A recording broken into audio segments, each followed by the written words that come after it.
வேண்டாம் சுங்கச்சாவடி. பொங்கலூர் பகுதி மக்கள் வாழ்வாதாரத்துக்காக, விவசாயத்துக்காக, மருத்துவமனையாக இருந்தாலும் ஒன்றா திருப்பூர் போகணும், இல்லை பல்லடம்-கோயம்புத்தூர் தான் போகணும். திருப்பூர் சாலை வேளம்பட்டி அருகே ஒரு சுங்கச்சாவடி அமைச்சு இன்றைக்கி திருப்பூர் போகிற மாதிரி இருந்தால் சுங்க கட்டணம் செலுத்த செல்ல வேண்டிய நிலைமையில் இருக்குது. இப்போது கரூர் கோவை மாநில நெடுஞ்சாலைத்துறை பொங்கலூர் ஊராட்சி ஒன்றிய மாதப்பூர் அருகே ஒரு சுங்கச்சாவடி அமைக்கிறாங்க. இது மாநில நெடுஞ்சாலைத்துறை அமைத்து நகாய் தேசிய நெடுஞ்சாலை ஆணையத்திடம் ஒப்படைக்கிறது. அவங்க தான் வசூல் பண்ணுவான்னு சொல்கிறாங்க. இது வந்துட்டால் பொங்கலூர் பகுதி மக்கள் வாழ்வாதாரத்துக்காக எங்கே செல்கிற மாதிரி சுங்கத்தை செலுத்தி ஆகணும். இதை கருத்தில் கொண்டு நாமக்கல் பாராளுமன்ற உறுப்பினர் VS மாதேஸ்வரன் அவங்க ஆய்வு பண்ணி சம்பந்தப்பட்ட துறை அதிகாரியிடம் அமைச்சரிடம் பேசிட்டு வர்றாங்க.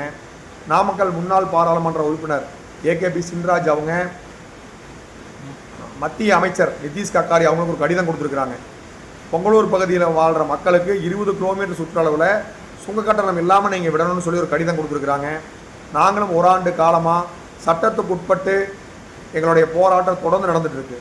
தேசிய நெடுஞ்சாலை ஆணையம் உடனடியாக சுங்கச்சாவடியை திறப்பதாக எங்கள் தகவல் வருகிறது.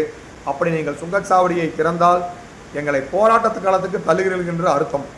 அப்படி நடக்கும் பொழுது பொங்கலூர் பகுதியில் கொங்குநாடு மக்கள் தேசிய கட்சி, அனைத்து மக்களும் இணைந்து பொங்கலூர் வீரர்கள் சங்கம், கார், வேன், ஆட்டோ ஓட்டுநர்கள், இந்த கோழிப்பண்ணைக்கு வேன் ஓட்டுறவங்க, இவங்க எல்லாம் ஒருங்கிணைந்து ஆயிரக்கணக்கான வாகனங்கள் இருக்கிறது. சாலையை தடுத்து நிறுத்தி எங்களுக்கு சுங்க கட்டணம் இல்லாமல் விடும் வரை இந்த போராட்டம் தொடரும். சட்டத்துக்கு உட்பட்டு அமைதியான முறையில் போராடிட்டு இருக்கிற எங்களை போராட காலத்துக்கு தள்ளாதீங்க. எங்களுடைய வாழ்வாதாரத்தை காப்பாற்றுங்க, எங்களோட தொழிலை காப்பாற்றுங்க, எங்களோட விவசாயத்தை காப்பாற்றுங்க, எங்களுக்கு ஒரு நல்ல வழியை காட்டுங்க. அதன் பிறகு இந்த சுங்கச்சாவடியை நீங்கள் திறக்க வேண்டும் என அன்போடு கேட்டுக்கொள்கின்றேன்.